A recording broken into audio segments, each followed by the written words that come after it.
evening, my fellow Tottenham fans, and welcome back to the Irish Hotspur with your boy Big Dave from a very snowy Ireland, bringing you your predicted lineup as Tottenham welcome Crystal Palace, bitter London rivals, to N17 in what I dub as a must-win game. Of course, Tottenham head into this game 5 points behind Aston Villa with a trip to their place next weekend, so I do think this is a must-win, and hopefully we could turn Ollie Glasner into Ollie Needs Glasses by the time we're finished humbling Crystal Palace. But let's get into it, and let's give you the predicted lineup that I think Postecoglou will charge to take home all 3 points. Cario, the long-lost Mario brother, will keep his place between the sticks here after a very eventful weekend for him last weekend in that defeat to Wolves, pulling off 5 saves, 3 inside the box, and interestingly enough has been nominated for 6 of the 7 Premier League Saves of the Month awards since he's joined Tottenham Hotspur, which shows how crucial he's been. At left back, a major boost ahead of tomorrow's game versus Palace as the big dog Destiny Udogie returns to oust Ben Davies, who is not a left back anymore, and I'm sick of that experiment.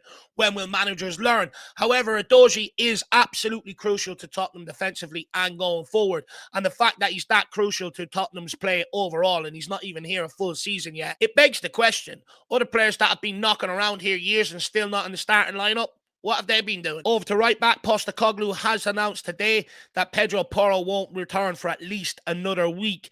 So, despite many fans not wanting to see this guy, I do think Emerson Royal will return. Now, hear me out. Defensively, I think he's absolutely solid. I don't think he puts a foot wrong. But I do understand the frustrations on Emerson on the ball going forward. I feel like sometimes he takes too many touches. I think he thinks he's better on the ball than maybe what he is, draws players in and gets dispossessed an awful lot. When the ball comes to him, just simplify your game. One touch, moving on. At centre-back, the return of my favourite partnership since Toby and Jan, and that is the Argentinian assassin Christian Romero and Mickey Ice Cold Van de Veens. Now, in the last 16 games, we've only kept 1 clean sheet, and in the last 7 games, we've conceded 2 or more in 5 of those games. So not good enough from the defensive back line, nowhere near the standard that they reached when they were first in the squad for the first 10 games of the season, and I really do want a clean sheet here, not only to help boost the confidence of that back line. The way we've seen Vicario celebrate clean sheets this season, he'll probably break down and cry. It's been that long, so we really do need one, and plus, it'll give us the right platform we need heading into that Villa away game next week to take all 3 points. At number 6, Postecoglou has a huge decision to make. You've got 2 out of 4 players fighting for the 1 position, and it's the ticking heartbeat of the team and dictates the tempo that we play at.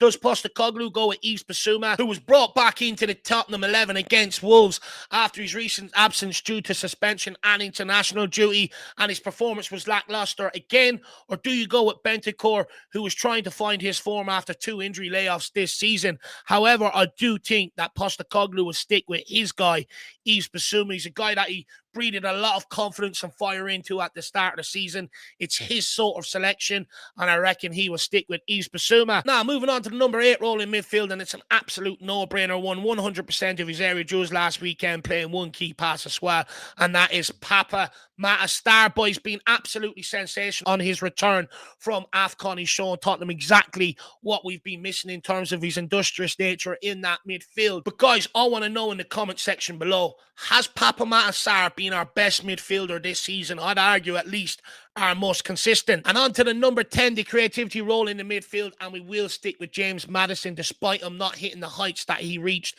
in the first 10 games of the season. Is really struggling since he's come back from injury. But I'd also argue I don't think he's doing enough. I think he's taking the safe option out on the ball a lot of the times.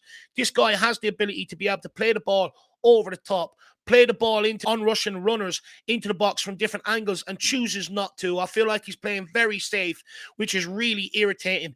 Maddison, your job is creativity. Go and do it. Moving into the forward areas, and we will start with the right wing, and the big ginger from Sweden keeps his place after he's scoring at exploits against Wolves.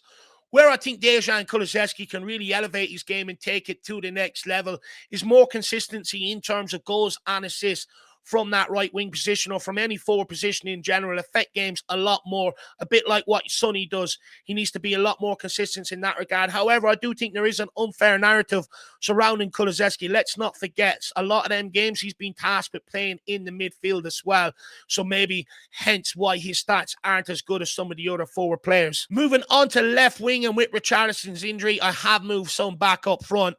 So on left wing, I will bring in Werner on the dance floor, And Spurs are in the groove. And hopefully that is the case tomorrow.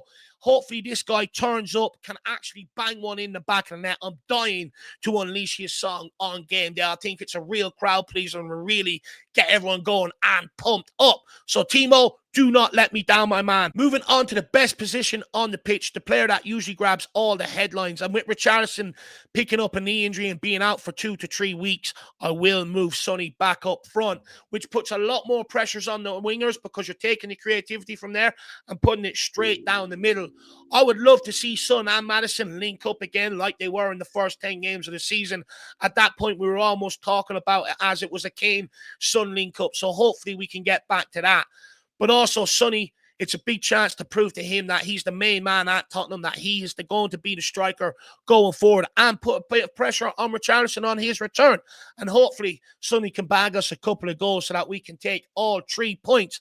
And I know you Sun fans out there will be very, very happy seeing this. So big couple of weeks for you guys. But guys, that's my predicted lineup. Please let me know in the comment section your predicted lineup, whether you agree or disagree with anything I've said here. And also give me your thoughts and score prediction heading into the big game.